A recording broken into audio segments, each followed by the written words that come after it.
Those of you who don't know me, I'm former mayor of Vancouver on the west coast of Canada. I'm the global ambassador for the Global Covenant of Mayors, which is the largest alliance of cities working together on climate and energy.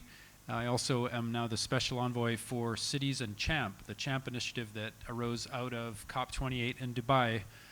Countries and cities, subnational governments working together on climate action. So I'm really thankful to be here to talk about engagement and maybe do a little scene setting and kicking things off from the perspective of a former mayor. Engagement was really at the core of a huge body of work that we did over a decade in Vancouver, trying to make Vancouver the greenest city in the world. So the process we went through to build our greenest city action plan was engaging 35,000 people across the city of Vancouver over a number of months to put our action plan together. That engagement at the time we claimed was the largest of its kind to put together basically a climate plan, but it was really the full breadth of sustainability that it addressed in our city. And the success of that plan, I think, is directly attributable to the engagement that kicked it off and making sure that there was very broad support for that. I ran on a campaign for mayor to put that at the center of our work. So there was obviously a political mandate to carry that work forward, but I absolutely believe that the depth of engagement that we had in having 35,000 people across the city figuring out what our priorities needed to be, what we would deliver on the ground in the years to come, and actually focus on what are the quickest actions we can take now as a city. We called them quick starts. What did people want done right away versus the many long-term plans that had to take place. We had an extraordinary breadth of input on that, and it set us up well for success in the decade basically that followed that. So we ended up, there were 4 terms of council that drove that agenda, and a lot of very, very solid outcomes from that. Just on the broader perspective, I think that's transition. We have twofold, that closeness that cities have and the opportunity for engagement at the community level, as well as the reality that cities are really at the core of the problem related to energy. 3/4 of the energy we're using on the planet is being used in cities, and that's only going up as urbanization takes place. The world right now, we are building a New York City every month. That's how many people are moving into cities. So we obviously have to decarbonize the built environment and the energy that powers the built environment in our cities, and we have to make sure that that significant footprint of our cities that affects us in terms of climate and nature, we have to dramatically reduce the impact of our cities on our world. So the cities are really at the center of this. The big challenge, and it always is a challenge for those of us who serve on city governments, is getting the national governments, the state or provincial, whatever level we have in between, and the cities all on the same page in terms of collaboration. That has been a perpetual challenge, probably hearkening back to the creation of nation states, which I'm sure seemed like a great idea at the time to keep the peace on the planet, but for most of human history, we have organized as communities.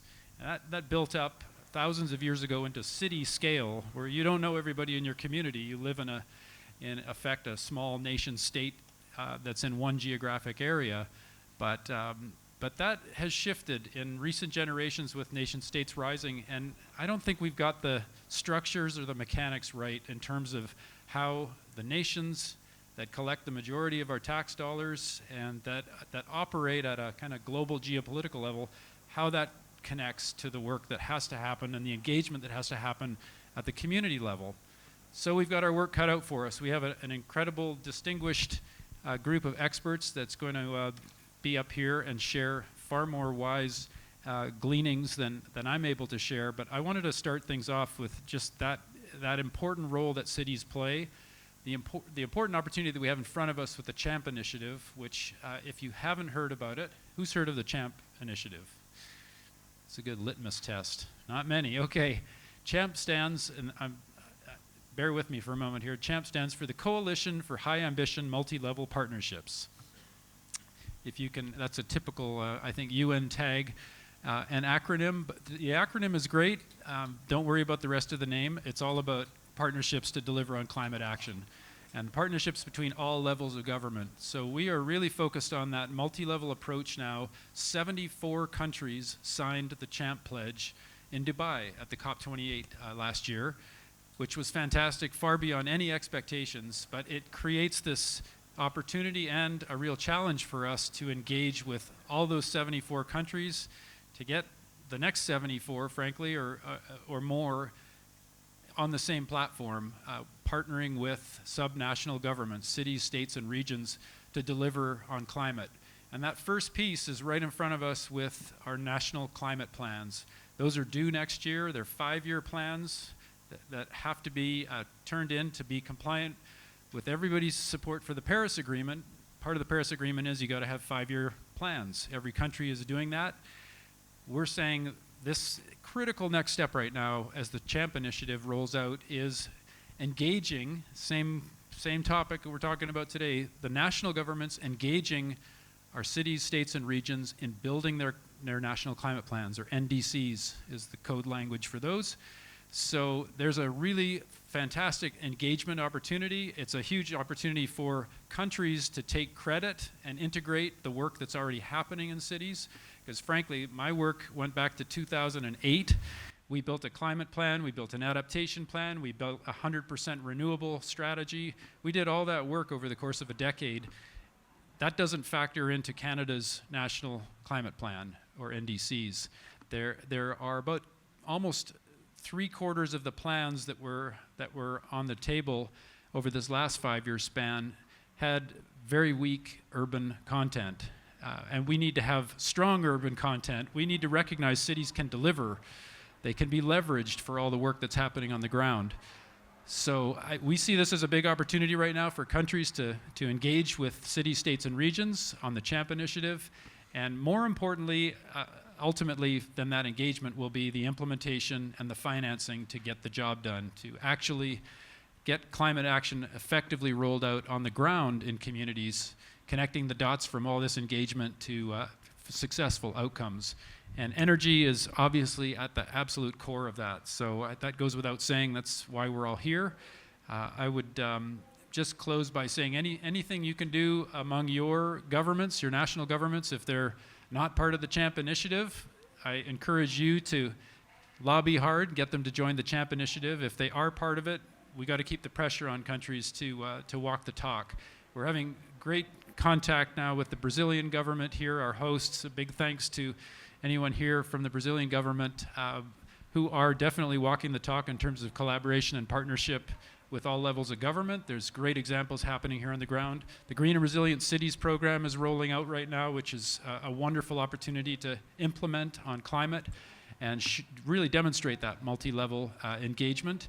So we've got great examples here, and those will obviously be critical from here, G20, right to COP30 next year in Belém. So we've got real opportunities with leading countries like Brazil, and hopefully some of your countries step up and become first movers on the CHAMP initiative. So with that, just moving on to our esteemed panel, I just want to close with an introduction to the moderator that we have, who is Mark de Figueiredo, who is coming to the stage to moderate. He's the mission director of MI's carbon dioxide reduction mission, and he's also the director of policy analysis and engagement, fossil energy and carbon management with the U.S. Department of Energy. Thank you very much for your attention, and remember to stay engaged and connected at the community level. Over to you, Mark. Thank you.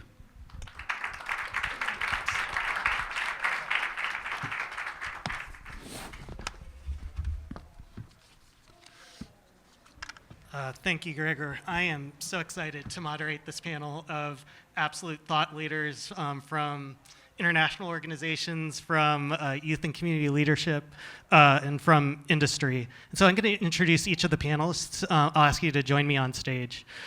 First, we have Ricardo Toshiri. He's an economist with a passion for sustainability, and he transitioned his career to renewable energy. After gaining experience in international projects and stakeholder engagement, he now leverages his experience at IRENA, where he supports the decision-making process for our IRENA members and plays a key role for IRENA's initiatives that engage young people in driving the energy transition. And since July 2024, Ricardo has been appointed Chief of the Office of the Director General of IRENA, while continuing to be the lead for youth-related initiatives in the agency. Next, we have Shannon Sterling. Shannon's the co-founder and chief scientific officer at Carbon Run and an associate professor in earth and environmental sciences at Dalhousie University in Halifax, Nova Scotia, Canada. In 2018, she discovered that acidification is causing rivers to degas carbon dioxide, and she adapted the acid rain restoration projects into a new carbon dioxide removal technology. And in 2022, she founded Carbon Run, a river restoration and carbon dioxide removal company. Next, we have Sharan Burrow. Sharon's a global advocate for human rights, climate action, and just transition. She's the former General Secretary of the International Trade Union Confederation, and previously she was president of the Australian Council of Trade Unions. And Sharon's currently a visiting professor in practice to the LSE Grantham Institute and a board director or advisor concerning climate, nature, just transitions, skills, rights, and sustainability. And last but not least, we have Hadiza Abdulmumini, who's a passionate advocate for sustainable development with a focus on renewable energy and youth empowerment. And as a legal professional and global focal point for SDG 7 Youth Constituency, she drives initiatives to promote clean energy access and foster youth leadership in youth leadership, and has a strong background in policy, advocacy, and community engagement. And she's committed to creating a sustainable future. So welcome all of you. And we're going to start out talking about what is community engagement and why it matters. And so I have a question for all the panelists. And it's, what does community engagement mean to you? And why does it matter at these early stages of clean energy and clean technology development, research, and testing ahead of large-scale deployment? And for Shannon, why is it an important topic for carbon removal? So we can just go each in turn.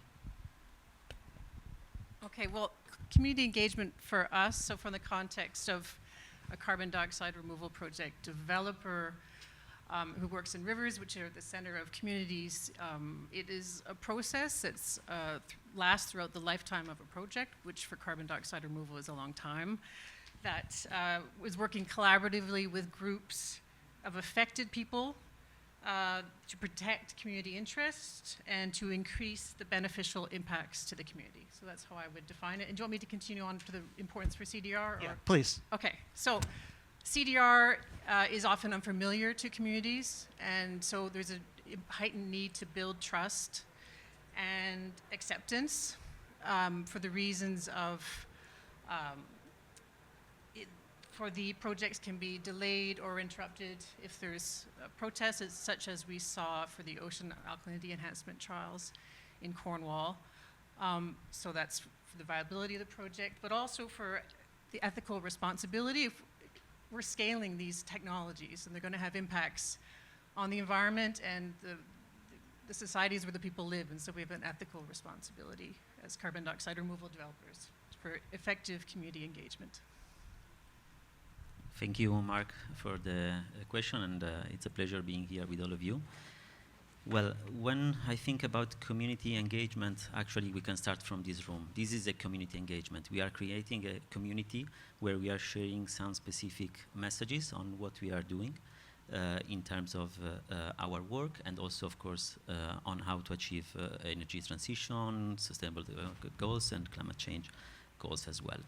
With regard to IRENA, we believe that community engagement is keen in advancing the energy transition and achieving the goals that I just mentioned, because it is the starting point for ensuring that whatever we as an agency are doing, but also our members are delivering in terms of developments, plans related to renewable energy, is really aligned with what the community is asking.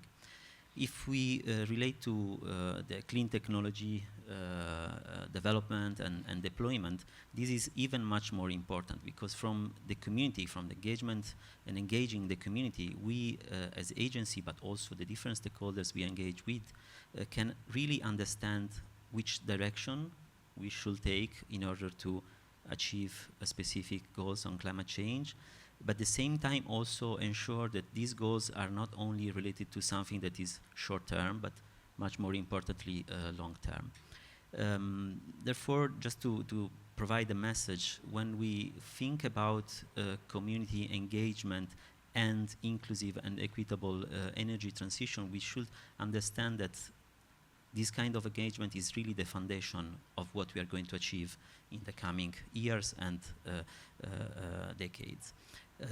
This is a message that we always promote at Arena, in the sense that it is important and key for the work that we do, but also for the work that our stakeholders are doing in the different, let's say, aspects of the value chain, if we consider the energy transition as a value chain. So this is the message that I wanted to share with you. Thank you.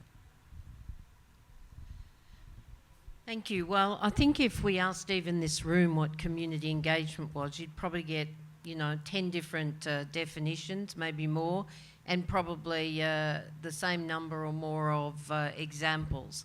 So it depends what you want. If actually you just want to know that whatever you want to do is supported by community, then fine. There are lots of ways you can do that, from, the more general kind of community survey pieces through to deliberative democracy processes where you want to make choices. But if you're talking about the kind of transition that we need, a just transition, then you've got to actually throw a lot of that out and start with a whole new view about what it is that you're prepared to do to work to co-create that future. So what depth of partnership are you prepared to? And it goes way beyond consultation. It is about the kind of joint planning, any project you want to undertake, putting people right up front in the centre of it. It's about intergenerational respect and acknowledging that for those of us who still want to continue to shape justice, it's our young people who actually have to be part of the process. So it's tough. It's a really tough process. And anybody who has worked at the community level, whether it's in cities, and I so want to champion Gregor's approach. I used to work with the C40 group of mayors, and I can tell you I think cities are really, really important. But there's a very different attitude when you come to, and I think for Canada and Australia, even beyond that sense of co-creation or a new generation of social licence, when it comes to Indigenous people, it's actually about equity partnerships, about recognising that there is land ownership, there is heritage and heritage laws that need to be indeed respected and enhanced, protected where possible. So there's a lot of depth in thinking through what really a just transition means if we're going to put people and planet at the heart of the future. Thank you, Mark. So for me, community engagement is more than just informing people about projects that are about to be deployed. It's about engaging the people actively from inception up until implementation and providing room for continuous feedback. And this is because when you engage the people from the beginning, you allow them to be able to shape the project in such a way that it's going to be sustainable, because then from the start you have an understanding of the needs of the people and the concerns that they have. And sometimes you get to see that projects often are not sustainable because they didn't address some concerns that the community had. So if that can be done, then I believe that can be called community engagement. Then looking at it from the youth angle is about creating the educational and training opportunities for the youth so that when these technologies are being developed, research are ongoing, among other things, they now have that skills and they have the understanding to be able to give their own feedback in terms of policy making process, and also be able to have the skills and know-how to carry out some of those projects. Thank you. Thanks very much. Let's shift gears and talk about real-world examples. I know a number of members of our audience, they may be looking for concrete advice on community engagement. So a question to any or all of you about if you could share just a real-world example of involving an affected community in a clean technology development project, and what were the key success factors for meaningful engagement? Shannon, would you like to start? Or? Sure. So my real-world example is for a CDR project that we're just about to put online in Pictou, Nova Scotia. It's a community of 50,000 people. And we began engagement 18 months before this time, and that was vital. Taking time is like a key part of the success. And that, as a developer, 18 months is a pretty long time for rollout. So we can touch on that later. So lesson number 2 is engage an expert in community engagement, sustainable communities. I might have made the mistake of thinking, hey, I've done watershed restoration in British Columbia for 5 years and done, token community restoration engagement and just gone ahead, because it is on the burden of the CDR developer to develop the community engagement plans, which we can talk about. We don't really have that skill set. So bringing in an expert was really fortunate. I had a professor at Dalhousie who was a science philosopher who was my gadfly in my ear and saying, these are things that you have to go above and beyond to do. So we, as you were saying, we had the First Nations, Pictou Landing First Nations, helping us inform where we should be citing the project and also how to give value back to the community, what was value to them. And for the local community, it was the water quality data that we were collecting was particularly of value, and we could show that actually our real-time data showed that there was these toxic acid episodes after rainfall events, and this is something that we were targeting to restore. And that really has meant a lot to the community. So listening, engagement, taking time, and engaging an expert who can understand these complexities of the history that take a lot of expertise, know-how. Thank you, Shannon. So regarding IRENA is not a development agency, which means that we do not develop projects as such, but we do support our stakeholders in doing so. In the past year, we launched a new initiative that is targeting and focusing on young entrepreneurs, which is called IRENA New Gen Accelerator Program.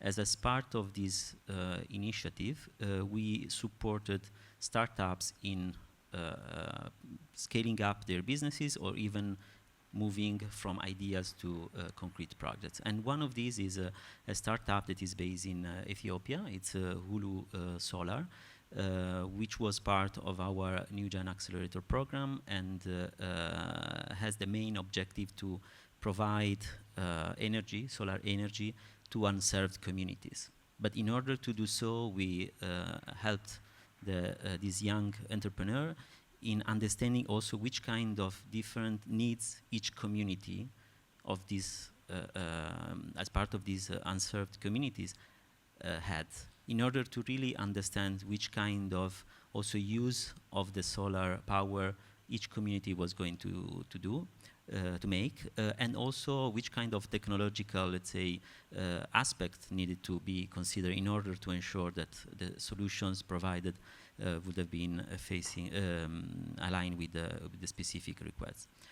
We supported them in creating kind of coordination meetings within each community in order to understand the needs, and also in order to, as a second step of the process, also in order to ensure that whenever the solution would have been installed, then there could have been another community that could take care of the specific technologies that, in this case, solar panel that were installed. And this is also a very important element on related on how organizations, companies need to understand that apart from initial engagement related to a specific topic or clean energy deployment or development, there is also the need to create a community that is also able to understand whatever action has been taken, also understand the impact, because of course, thanks to this project, we were able to support this startup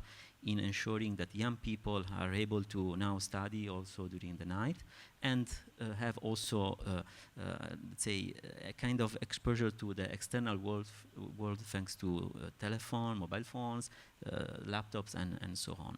So this is an initiative that we are very proud of as Irina. This is only one of the 30 startups that we have been supporting during the last two years. And it is also interesting to see how this startup moved from having a local objective of electrifying small communities to bringing the bar a bit higher and setting as objective to electrify 1,200,000 people from local communities in Ethiopia by 2030. So we are hoping to be able to support them. And of course, if there is anyone in the room that also wants to join this effort, this is a call for everyone. Thank you. Well, I want to look at an integrated transition community, and I had trouble picking one, but the one I'm working with closely at the moment is a community that's a coal mining and coal-fired power production community called Collie in the southwest of Western Australia. And indeed, having watched coal transitions in Canada, I think we were responsible for the first, Catherine McKenna-led tripartite committee around coal transitions. The difference was that was a single dimension. How did you support workers? How did you renew communities in coal-fired power station or coal mining areas that were going to close down? What we've now got to the point where we realise transition out is very important. You have to actually manage that very well. But transition in, what is the community renewal piece? And so that joint planning from day one and looking at where your leverage structures are. So first of all, of course, it's all layers of government. So you have to have them committed to genuine just transition, and you have to understand and share by consensus what are the principles that make that, in fact, a process with the infrastructure that can work. I worked on the first IEA commission for the just energy transition principles. There's a pretty good set of conditions, but when you go to a community, you have to take those high-level principles and you have to say, what does that mean by way of engagement? So having government on side, absolutely fundamental. It will require some government investment. But if we make the mistake of thinking that it's only, it's a side that just transitions, community engagement are a sideline to the actual energy and industry renewal, then you'll fail because people won't feel connected to it at all, and they'll feel very frustrated when things go wrong rather than adopting a problem-solving approach. So government, industry. In the small town of Collie, then in fact you have 2 coal mines and 1 coal-fired power station, and you have right from 2019 you actually have a community infrastructure that the Premier and Cabinet has oversight of. It's associated with a skills centre, a jobs centre, and each of the companies have in fact got liaison people working jointly with workers in the workplaces that are in transition out to look at individual reskilling plans that are supported with a commitment to redeployment across the energy space. You've also then got developments. There will be a wind farm that will in fact be able to power the city of Perth with clean energy. But alongside of that, you've got co-located industry. So the local government is really critical. And of course, this community is lucky enough to have a statewide energy distributor, which actually can take responsibility. Now, they're in transition. It's a perfect example of co-creation, but will I tell you that it's all perfect itself. No, there are anxieties, fears, people are worried about the future, but they feel like they have a stake in it. The issue now is finance, and just as Gregor said, cities are not financed in a way they should be. I totally concur with that. But if you don't also finance, and if private capital's not prepared to look at patient capital for startup industries, so you can co-locate and build that place-based development, then we will fail. But the key elements are people from the beginning, a government that's committed actually at whatever level to actually people and planet, and indeed the infrastructure, the actual structures themselves that make sure engagement is there with an ownership by stakeholders from the community on broader redevelopment through to workers and indeed the employers themselves. Everybody has to feel like they have a partnership stake in this. Okay, thank you. I agree. Government support is very important, and I'm going to relate it to an experience that I had in my own community. So I'm from Patiskum, area of Yobe State, that's in Nigeria, West Africa. So when you look it up, you see that it's an area that already has a problem of desertification, and the desert just keeps approaching, and a lot of campaigns on planting trees, among other things. But then the problem was more than 60% of the women in the community were using charcoal and firewood for their cooking needs. So you have this problem, but then there's also this one. So it was a lot of problem, and it was also affecting the health of the women. So one thing we did was there's a lot of agricultural activity there. So you have a lot of agricultural waste. In about 3 local governments, you just go to an open field and there's rice husk just lying around there. So we thought to be able to convert those waste into briquettes, so that way we have solved the problem of felling of the trees, and then you are also protecting the health of the women. But then when we started, that was after identifying the need. So the next thing now was for the stakeholders meeting to now hear people's thoughts. And the problem we realized was the players in the firewood and charcoal business, they were not looking at the solutions that this was going to bring. They were threatened because this was something that was likely going to affect their own livelihood. And what we got to do there was to let them know that this is not something that will take you out of business. In fact, it's going to be that the training that is going to be done is also going to empower you. And right now, Nigeria is focusing really on this clean energy transition. So it's going to give you a lot of markets, and it's a way for you to expand the business beyond the community. Now, using that engagement, we got to address this problem, which otherwise, if we had not done, might have been a problem in terms of the success of the project. And then subsequently, we identified the people that will be trained, and then including the youths, of course, and then those people that are already in that business, then we forwarded it to the government for their support. So when you have the government on board, most often than not, you get to achieve success. And then after it was implemented, the next stage was to provide room for continuous feedback. So in terms of this experience that I had, my personal experience, identify the needs, the community engagement, the training, government should be on board, and there should be continuous room for feedback after implementation. Thank you. Thanks. Let's shift gears to talk about global perspectives. So Shannon, I'll start with you. If you could share the context and concerns on transition that are prevalent in North America and first world countries. Sure. So I'll limit the scope a bit to Eastern Canada from my experience.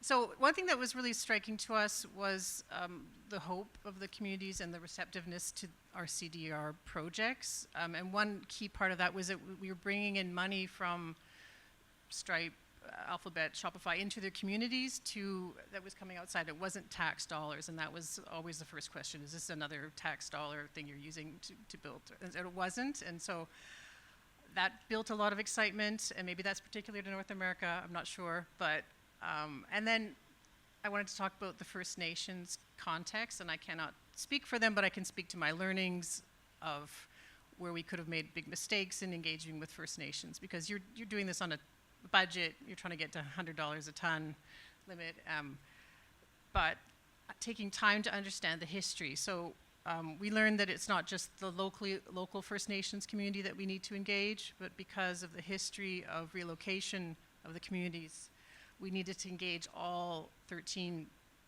tribes in Nova Scotia, because they all shared buy-in and traditional knowledge for this one location. So taking the time to learn the history. Second, listening to the community and what brings value to them. Pictou Landing First Nation is famous in Canada for being victimized by one of the worst cases of environmental environmental racism from a pulp mill, and which it's a long story, but water quality in their community was adversely affected. So by understanding that history, we appreciated we needed to move slowly to build trust, because that had been damaged by 50 years of environmental racism. So move slowly, and also the value of just simple like water quality techniques, monitoring techniques meant a lot to them. So that's some, again, value we could bring. So listening, timeline, and then I think I'll end there, but yeah, thank you.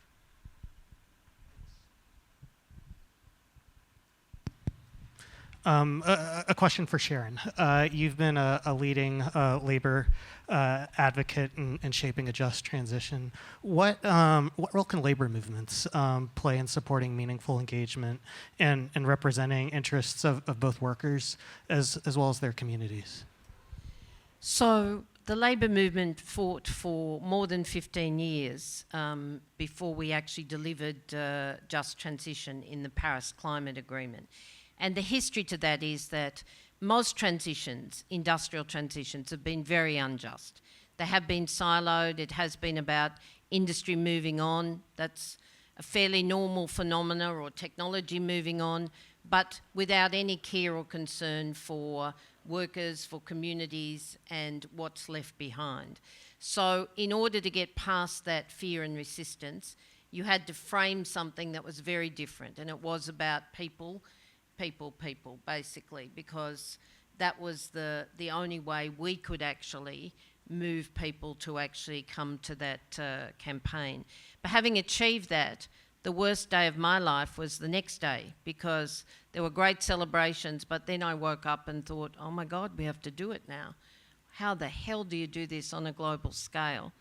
And so the union movement has been behind just transition, but I don't want to leave it there, because we wouldn't have achieved that in the end. We didn't in Copenhagen, because people were in their silos.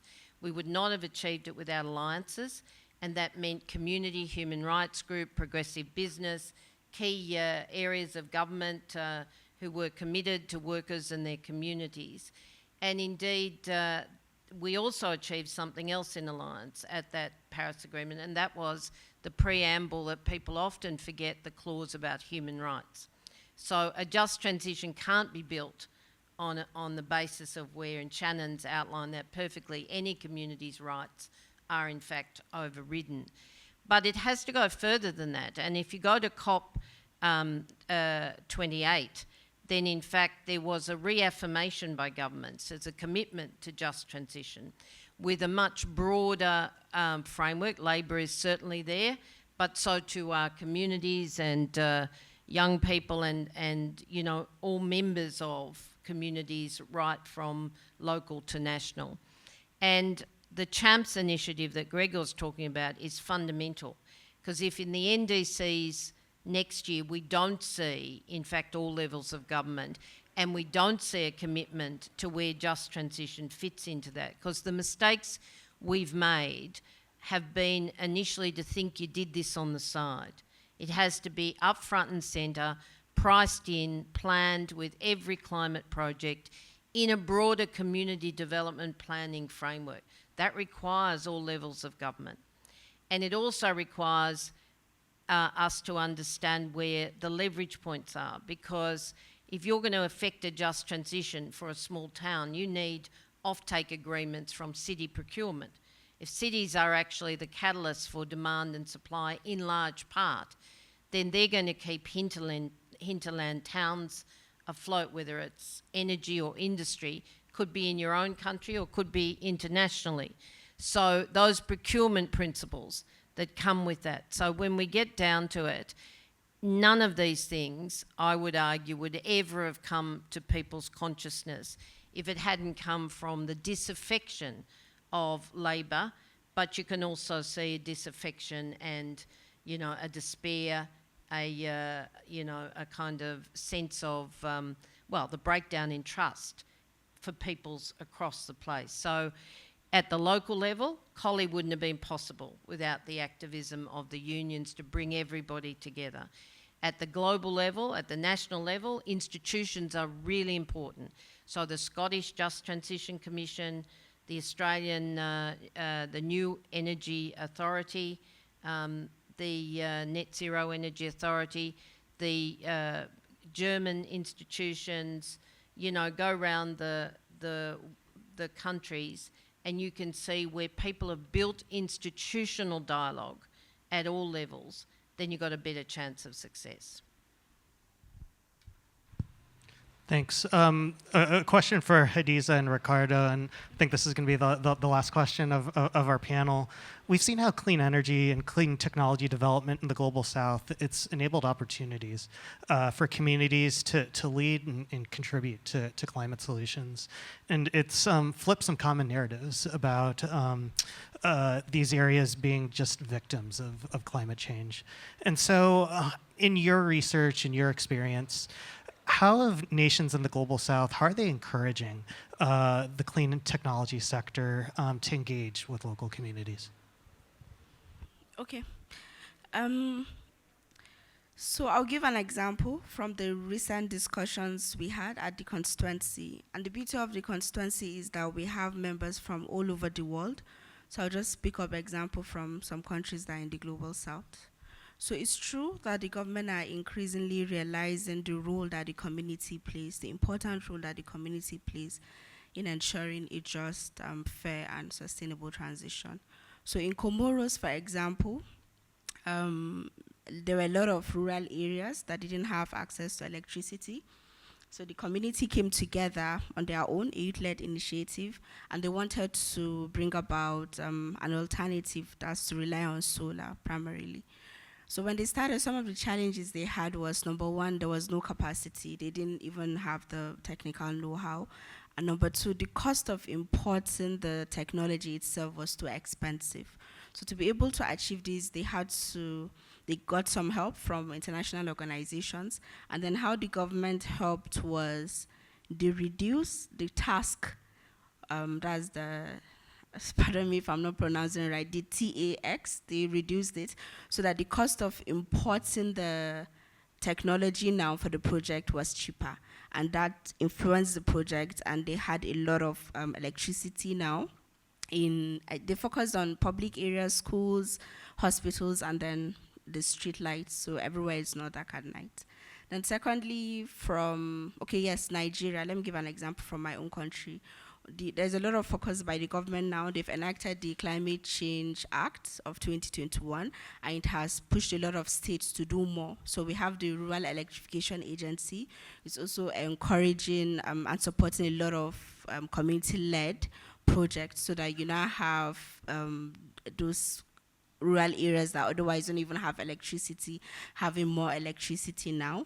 And there have been support from the Africa Development Bank, from the World Bank, among others. And it's a similar story too in South America, such as Ecuador and Bolivia. So yes, there's the echo that the government is doing more in terms of realizing the importance of community engagement, but there's also the comments that the government could do better.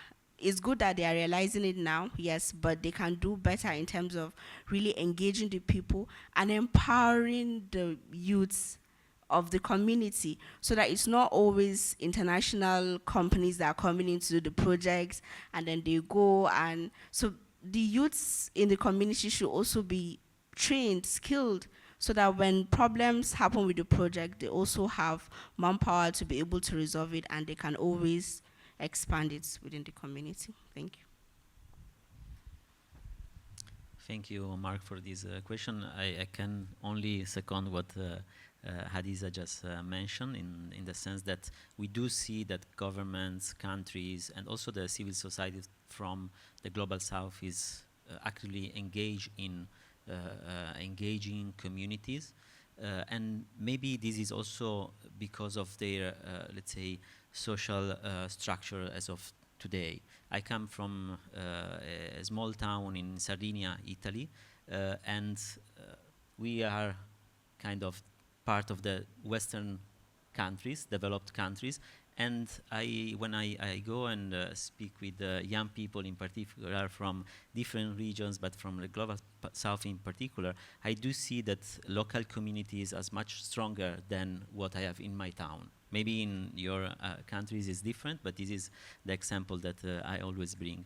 And for this reason, I think that governments from the global south have understood the importance of working with the local communities without also going into, let's say, any let's say opportunity or idea of changing how the local community is structured, but to try to understand how to benefit from the local knowledge. And also Shannon was mentioning at one point, based on the experience that she was presenting to us, in order to ensure that whatever program they are developing is really led by the community and also address their needs. Of course, in order to do so, governments, not only from the global south, but in particular, do need the support also from the international community. And this is absolutely a must. Of course, we do not need to see any kind of industrial colonization in these countries, and we really need to ensure that the young people from the global south are really empowered. They are part of any transition, not only the energy transition, but any transition that their country is having, because they are really the vital element of the communities and also of the specific countries, a country or region. And this is just maybe a closing reflection from my side. We have been working a lot with Hadiza and also the other young people in the SDG 7 constituency, and we will continue, of course, to do so. And the reason why we have been, as Arena, working with them and increasing our engagement and collaboration with the young people is because we really see young people as a very relevant actor, not only today, but also in future actions that can really support not only to have an inclusive and just energy transition, but to have the energy transition. So with that, thank you very much for your leadership, for your inspiration. We're out of time today, but please join me in giving a round of applause to our panelists.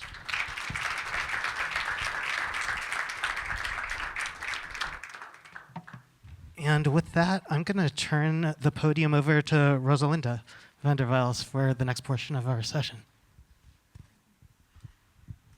Thank you so much, Mark, and what an inspirational panel discussion we already had. And don't leave the room, because there's more to come.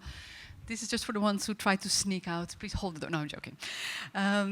But before I'm introducing you to a next amazing group lineup of people, I just wanted to say a few words. If I find my right document here, hang on. Yeah, here's the right document. I just want to say a few words on the MI think tank, because the MI think tank is co-organizing this event together with Mark from the carbon dioxide removal mission and Irina. But the Mission Innovation think tank, Greg did a bit of publicity for CHAMP. I'm going to do a bit of publicity for the think tank. So, yeah, commercial break, let's say. So the think tank was launched in India last year, and the main purpose really is to facilitate the knowledge sharing activities among the Mission Innovation members, really focusing on cross-cutting topics. And when we launched the think tank, it was supported by various Mission Innovation members, including Canada, Germany, United States, Norway, and the United Kingdom. So today we are very proud, in the context of this think tank, to launch a specific series of mission innovation think tank inclusivity series. And you may have guessed that this specific series will focus on inclusivity. And the MI Think Tank Inclusivity Series is actually one of the concrete deliverables under the Mission Innovation Inclusivity Catalyst that we launched at the opening session. So for the ones that take part in the scavenge hunting, this is really, one of the concrete deliverables there. And I think it will be really important also to get your ideas for topics that we could be discussing in this inclusivity series, because I think we've heard it already on many occasions here. The clean energy transition can only be successful if it is a people-centered transition, and that's why it's so important that we are inclusive and fair in this energy transition. So now, without further ado, I'm really pleased to invite our last but not least panel of today. I would like to invite to stage Amanda Wilson, Director General in the Office of the Energy Research and Development of Natural Resources Canada. So please, a big hand for Amanda. Thank you. And then we have Damita. I don't try to pronounce your family name because I'm slightly dyslexic, but Damita is Director for Science and Innovation of the UK Department for Energy Security and Net Zero. Big applause, please, for Damita. And then we have Brian Motherway, Head of the Energy Efficiency and Inclusive Transitions of the International Energy Agency. Brian, welcome, and a big hand for Brian as well. So I would like to kick off actually our discussion with just, after the panel discussion we just had, I would love to hear from you guys. And I'm not sure you have a microphone, so maybe I'll just pass it. What is basically one of the key messages that you are retaining from the discussion we just had? Is this on? Okay, great.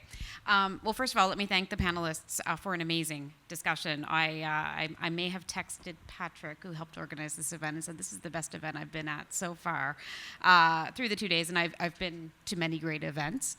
But thank you for your insights. I think one of the key takeaways that struck me as I was listening is just to the fact that there is no one-size-fits-all approach.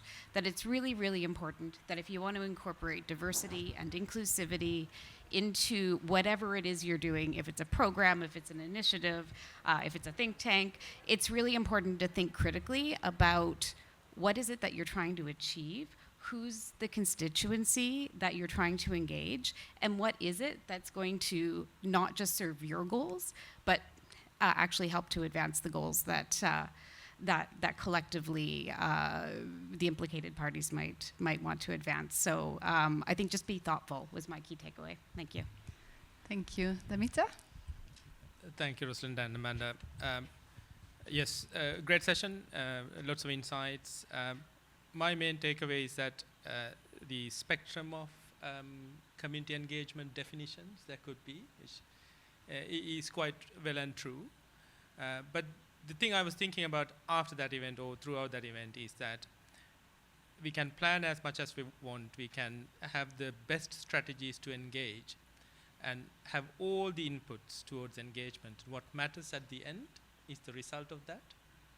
And that time sometimes can be beyond our hands because the input you give, it might not be the result you will end up with. We've got experiences around that from UK. For us, all the sort of preparation and the strategies are really important, and be mindful of who you are trying to engage and what you're trying to achieve. But at the same time, prepare to change, be flexible, because if ultimately what matters is the project or the engagement or the impact you're trying to have, and that's not an easy task. Thank you, Damita. And then Brian, what did you take away? Thank you, Rosalind. I really enjoyed it. Some very inspiring perspectives. And I was thinking, sitting there, I have been to many SEM MMI meetings over the years, and even just a couple of years ago, a session called Meaningful Community Engagement would have been unthinkable at a CMMI meeting because it just wasn't, within the scope of the discussion. And I think it's really great to see that change and that realization that while we focus in these rooms on different technologies, different sectors, different instruments, transitions are about people. They're about making people's lives better, and they involve people. People have to be at the center, and that's why we use the term people-centered transitions at the IEA.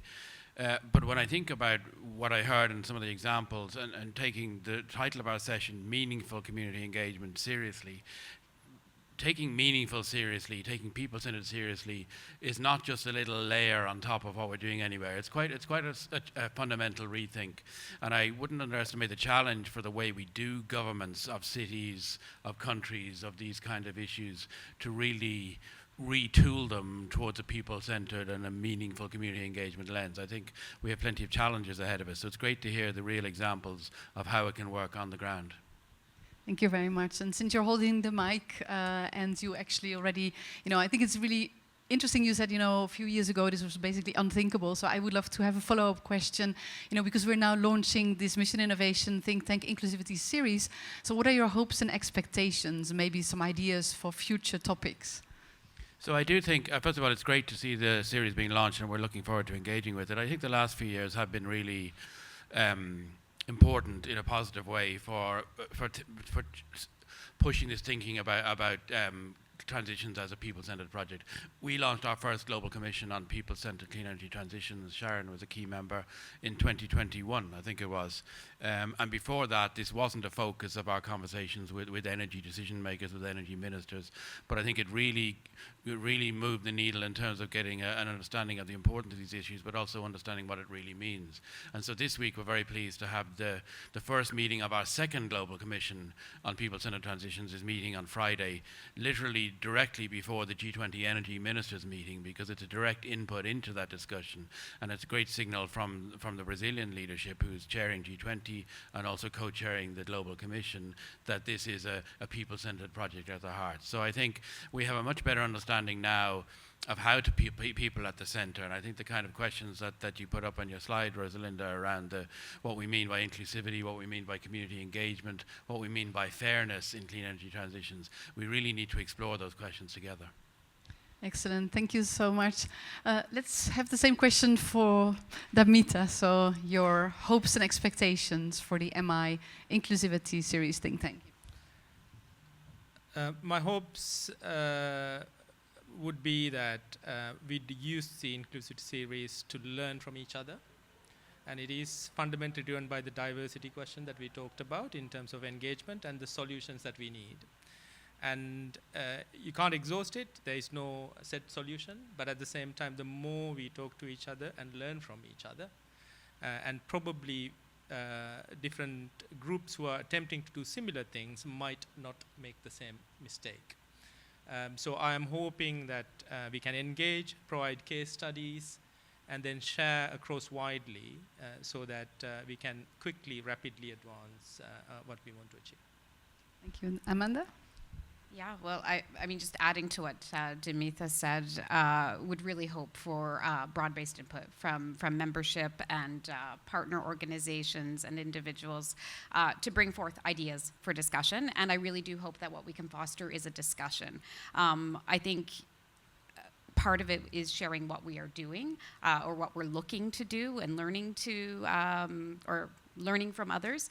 But what I also hope is that it's not just a one-way flow of information. What I really hope is that it sparks discussion amongst members, that we're able to share what we're doing at a high level in terms of, in Canada we passed a Sustainable Jobs Act, or, there's the Equal by 30 initiative. But I hope we can also share things like, hey, I just ran a call for renewable energy demonstration projects, and we had an Indigenous stream that was specific to Indigenous applicants. So I hope we can share things and have members come back and challenge and say, yeah, you did that, but did you think of X, Y, Z? I really hope that we can get to that point where that's what this community offers to each other.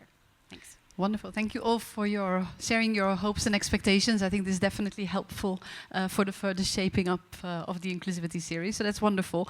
I am very mindful of the time. I had one more question left. Let's just do a democratic vote. Who wants to hear the I'm not going to tell you what the question is, but who wants to go into the break, which happened 1 minute ago? Who wants the last question? Okay, great. We'll quickly do the last question, but I'll ask it quick, and then just for the three of you, very quick. So the very last question is: what are your views on what we can do to advance inclusivity and people-centered perspectives on clean energy transition, both internationally and domestically? Sure. So first of all, let me say the incoming chair is very democratic. That's good. I mean, I think I mentioned some of them in my last answer. I don't want to take too much time, but we are doing a lot domestically within Canada, and we're trying to contribute a lot to the international scene as well through initiatives like Equal by 30. And just maybe a quick plug, if anyone's interested in learning more about that, we're always happy to talk about it. Over to you, Danita. Thanks, Amanda. So from our side, we are trying to make advances rapidly, especially in the UK context. Some of the problems we are trying to solve are a bit more advanced because of the nature of the systems, energy systems that we are facing. So there's quite a bit of learning. We are very happy to share the learning. For us, there are two aspects to this, very quickly. So the communities and the communities that we need to build trust with and take the journey with, and at the same time, transition, decarbonization at a rapid rate need a lot of people to deliver it. And at the moment, the conventional way of operation perhaps is not utilizing the human capital that we have. So we are trying to advance that through inclusivity by design in some of the work that we are doing. Thank you. Last word for you, Brian. I suppose for me it's in the title, meaningful community engagement. I think that some of the political debates you see now about net zero, clean energy transitions, climate, are about people feeling disconnected, not understanding what this is about, not understanding how it affects them, why it's important to them. And I think whatever I can think about endpoints and whatever I can think about sectoral issues, they all start with genuine participation. So proper social dialogue with workers and with employers and with governments, proper local consultation, involvement in decision making, proper consultation with youth. All of that, in my view, by definition, leads to better outcomes because it's a better process. It generates new ideas. It generates more legitimate outcomes, and I think it can only be a good thing to focus on that process of participation. Amazing. Who is happy that we didn't break for coffee yet? Okay, I think we all are, and I think you've given us really, a lot of food for thought, and also with your answers, I think it just shows how important it is that we now launch this inclusivity theories under the MI think tank. So stay tuned for this, participate, and enjoy the break. Thank you very much.